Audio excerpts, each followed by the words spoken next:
hits with non-stop good vibes. Keep it tuned in here at your favorite good vibes station, GV 99.9, your good vibes.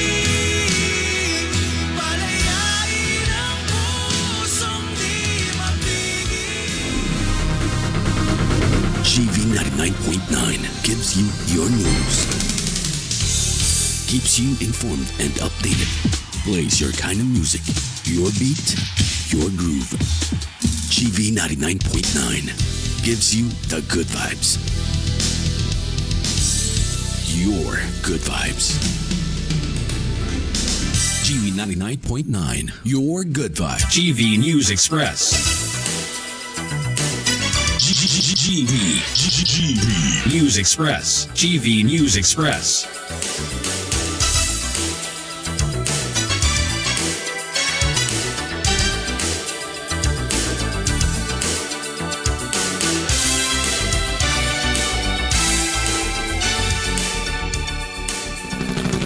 Live mula sa himpilan ng GV 99.9 FM Batangas. Narito na ang mga balitang umingay sa buong linggo. Mga may init na kaganapang hindi mo dapat palampasin. Mga balitang kinalap at binantayan ng buong puwersa ng GV 99.9 FM Batangas. Balitang hitik sa impormasyon dapat mong malaman ngayong umaga. Narito na ang GV News Express. News Express. Ang detalye ng mga balita ihahatid ni DJ Joey Boy. GV News Express. GV News Express. GV News Express. Oras sa buong Pilipinas, 14 na minuto makalipas ang ika-9 ng umaga at narito na ang mga balita sa oras na ito. GV News Express. Bagyong Opong muling lumakas habang nasa West Philippine Sea. GV News Express. Nasawi dahil kay Opong, pumalo na sa 10 ayon sa Office of Civil Defense. GV News Express. Masbate Provincial Government humiling na sa pagde-deploy ng air asset at tulong para sa road clearing operation. GV News Express. Mahigit 800 pamilya sa Cavite sinalanta ng bagyo. GV News Express. DOJ hihingi ng tulong sa Interpol para matukoy ang kinaroroonan ni ako Bicol Party List Zaldico. GV News Express. Legal team ni dating Pangulong Rodrigo Duterte handang sundin ang mga kondisyon ng ICC para sa interim release nito. GV News Express. Nasa 36 billion pesos para sa flood control projects ililipat na sa DSWD. GV News Express. At dagdag bawas sa presyo ng langis asahan sa susunod na linggo. GV News Express.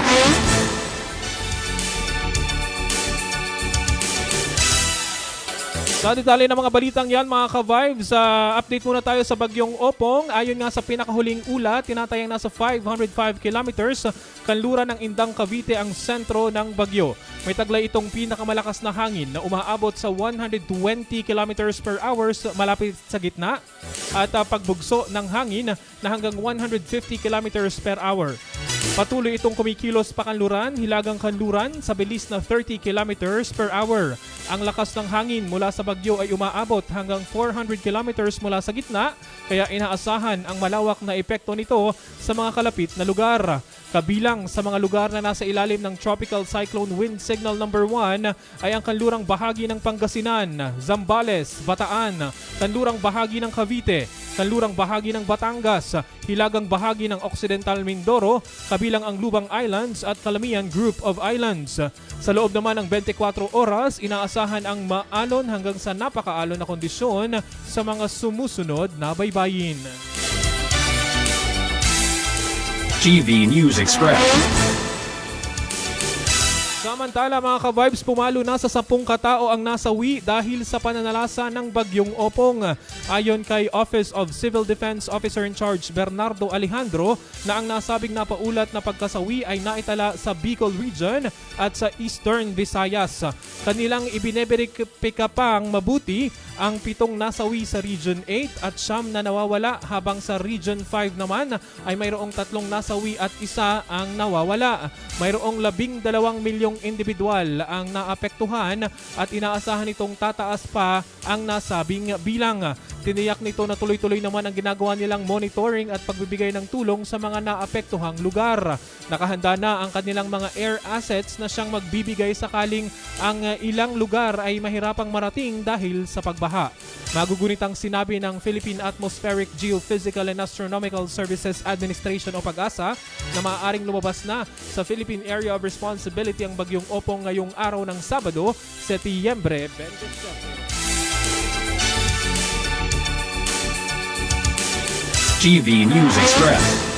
Samantala sa Masbate mga ka-vibes, aabot sa mahigit 6,000 pamilya o katumbas ng mahigit 21,000 individual mula sa 182 barangay sa Masbate ang apektado ng bagyong Opong. Ayon kay Governor Richard Ko, pangunahing hamon ngayon sa probinsya ang clearing operations dahil maraming kalsada ang hindi madaanan. Dahil dito nahihirapan ang pagdadala ng relief goods, food packs at medical supplies sa mga naapektuhang lugar. Isa pang problema ang kawalan ng kuryente matapos bumagsak ang maraming poste. Humihiling na sila ng tulong para mabuksan agad ang mga pantalan upang makapasok ang tulong mula sa iba't ibang probinsya. Hiniling na rin ng pamahalaang panlalawigan ang pag-deploy ng air assets at rapid damage assessment and needs analysis team. GV News Express. Samantala sa Cavite naman mga ka-vibes, umabot sa 800 at 9 na pamilya ang apektado sa matinding pagbaha at malakas na hanging dulot ng bagyong Opong ang inilikas patungo sa mga evacuation centers. Sa nakalap na ulat ng Provincial Disaster Risk Reduction and Management Office o PDRRMO Cavite, sa 800 at 9 na pamilyang inilikas ay posible pang tumaas ang bilang kung patuloy daw ang pananalasa ng bagyong Opong sa kanilang lalawigan. Pinakamaraming bilang ng inilikas ay sa bayan ng Ternate na umabot sa 200 pamilya makaraang pasukin ng tubig baha ang kanilang mga bahay, na sinundan ng lungsod ng Bacoor na nasa 156 na pamilya ang naapektuhan. Sinundan naman ang bayan ng Silang na may 88 pamilya ang naapektuhan at 83 namang pamilya sa bayan ng Naik. Apektado rin ang 71 pamilya sa bayan ng Tanza, sa bayan naman ng Amadeo, Marigondon, Alfonso at Imus 13 Martires sa Cavite, maging mga apektadong pamilya dyan sa Tagaytay, Dasmariñas at Cavite City. GV News Express. Samantala dyan naman sa probinsya ng Quezon mga ka-vibes, umabot sa 8,280 pamilya o katumbas ng mahigit 26,000 individual ang pansamantalang nanunuluyan sa iba't ibang evacuation center sa buong Quezon Province dahil sa bagyong Opong. Sa ulat ng pamahalaang panlalawigan ng Quezon, kinumpirma ni Governor Dr. Helen Tan at PDRRMO Head Dr. Mel Avenilla Jr. ang nasabing bilang sa kanilang briefing kahapon ng umaga sa Quezon Preparedness Operations Center sa lungsod ng Tayabas. Pinuntahan ni Governor Tan ang mga evacuation centers at pinagkalooban ng mga pangunahing pangangailangan ang mga bakwit. Tiniyak naman ng Quezon Police Provincial Office sa pamumuno ni Police Colonel Romulo Albacea na nakahanda ang Reactionary Standby Support Force o RSSF na magsasagawa ng rescue operations, evacuation assistance at relief distributions bilang suporta sa mga local government units at iba pang ahensya. Nag-deploy na rin ang mga emergency response team sa iba't ibang bayan para magsagawa ng clearing operations at tumulong sa mga apektadong pamilya. GV News Express. Sa ibang balita naman mga ka-vibes, hihingi ang Department of Justice o DOJ ng Blue Notice sa Interpol para makakuha ng impormasyon sa kinaroroonan ni ako Bicol Party List Representative Zaldico. Sinabi ni Communications Undersecretary Claire Castro na ito ang gagawin ng DOJ matapos na madawit ang mambabata sa kontrobersiya ng flood control anomalies at sa budget insertions. Ang Blue Notice Alerts ay hinihiling sa International Police Organization para matukoy ang mga dagdag na impormasyon, kinaroroonan at pagkakakilanlan ng isang tao na nahaharap sa criminal investigation. Magugunit ang unang sinabi ng kampo ni Ko na nasa Estados Unidos ito para magpagamot, kung saan binigyan naman ni Speaker Bogie D ang mambabatas ng hanggang sa araw ng Lunes na umuwi para sagutin ang mga paratang laban sa kanya. GV News Express. Sa iba pang balita mga ka-vibes, ang legal team ni dating Pangulong Rodrigo Duterte ay handang sundin ang mga kondisyon ng ICC para sa interim release nito. Handang tanggapin ng legal team ni dating Pangulong Rodrigo Duterte ang anumang kondisyon na ipapatupad ng International Criminal Court o ICC para sa posibleng interim release. Ayon kay lead counsel Nicholas Kaufman, na inatasan siya ni Duterte na isulong ang lahat ng mga makakaya para sa kanyang interim release sa kahit na anong mga kondisyon. Kabilang dito ang paninirahan sa third country, travel restriction at monitoring measures. Kasalukuyan kasing pinag-aaralan ng ICC pre-trial chamber ang hiling ng defense team. Dagdag pa ni Kaufman na hindi kinontra ng gobyerno ng Pilipinas ang nasabing hirit nila. Una nang inaasahan ng chamber na isasagawa ang confirmation of charges hearing sa Nobyembre, subalit dahil sa napospong indefinitely ang kanilang tinitingnan ngayon kung may halaga pa ba na makulong ang dating Pangulo. Magugunit ang ibinunyag din ni Vice President Sara Duterte na mayroong bansa na handang kumupkop sa ama sakaling maaprubahan ang interim release nito. GV News Express. Samantala, nasa 36 billion pesos na para sa flood control projects ng Department of Public Works and Highways o DPWH sa ilalim ng 2026 national budget ang ilalaan para sa mga programa ng Department of Social Welfare and Development o DSWD. Ito ang inanunsyo ni Pangulong Ferdinand Marcos Jr. sa ginanap na kamustahan ng pamilyang matatag kasama ang huwarang pantawid at unang pamilya. Sinabi ni Pangulong Marcos Jr. na nais nilang dagdagan ang mga pamilyang may sapat na kakayahan na itaguyod ang kanilang buhay, kaya patuloy na pinapalakas ang 4Ps. Paliwanag pa ng Pangulo na kabilang sa mga programa ng DSWD na paglaanan ang nasabing pondo ay ang Assistance to Individuals in Crisis Situations o AICS at Sustainable Livelihood Program o SLP at iba pa.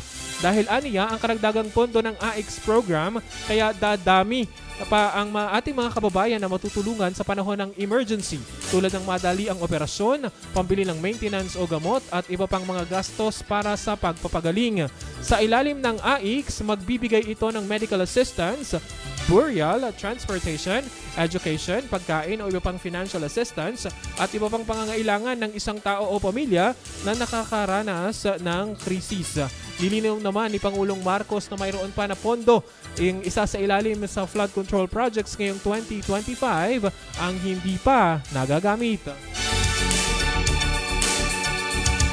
GV News Express. GV Price Watch naman tayo mga ka-vibes. Dagdag bawas sa presyo ng langis ay aasahan ho sa susunod na linggo. Magkakaroon nga ng dagdag bawas sa presyo ng mga produktong langis sa susunod na linggo. Base sa pagtaya ng Department of Energy o DOE na maaaring magbawas ng hanggang 80 sentimos kada litro ang gasolina, habang mayroon namang pagtaas ng presyo sa diesel na aabot hanggang 50 sentimos kada litro. Ganon din sa kerosene, magtataas ito ng presyo hanggang 40 sentimos kada litro. Nakikita pa rin ng Department of Energy ang dahilan ng pagtaas ay ang nagaganap na political tension sa gitnang silangan. GV News Express.